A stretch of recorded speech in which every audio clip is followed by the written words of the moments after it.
Hi everybody, Woody FitzHugh here with your Tweak of the Week, and today we got an email from Zach in Cape Charles, Virginia. Zach wants to know, how do I hit good iron shots when it's windy? Well Zach, the first thing you ought to know about hitting into the wind is which way it's blowing. If it's blowing downwind, that is, it's coming from behind you towards the green, you want to get the ball up higher in the air so that it'll land more softly.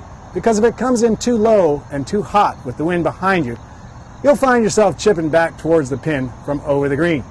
If the wind is coming at you from the green, you're going to want to hit a low shot that will be less affected by the wind. And you don't have to worry too much about the ball stopping because the wind will knock it down and stop it from rolling too far.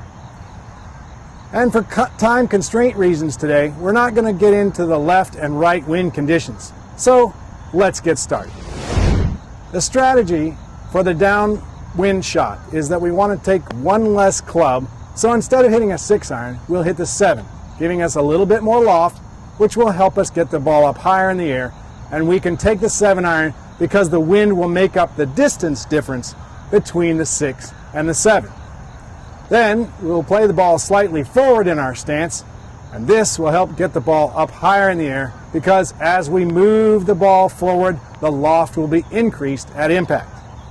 Finally, we want to make sure we accelerate our hands through the impact area because acceleration equals more clubhead speed. And more clubhead speed means more height and more backspin. Now into the wind, we want to try to do the exact opposite. First, we will hit a 5-iron instead of the 6 because we want to hit the ball farther to counteract the headwind. Next, we'll play the ball back in our stance, and this will help ensure solid contact and help keep the ball low and under the wind because moving the ball back a little bit in the stance will de-loft the club face at impact. It will also keep your hands in front of the ball, which again will help keep the ball low.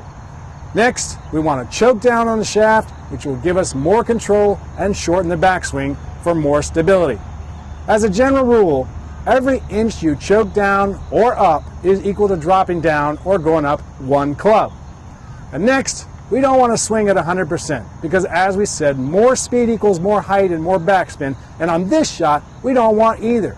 So ratchet that swing down to about 90% and keep your hand speed down to choke off the backspin.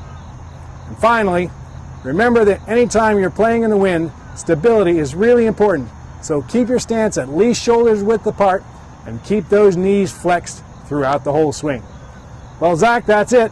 So next time you're playing in the wind, figure out which way it's blowing and follow these simple tips. You'll look up and see that ball flying right at the pin.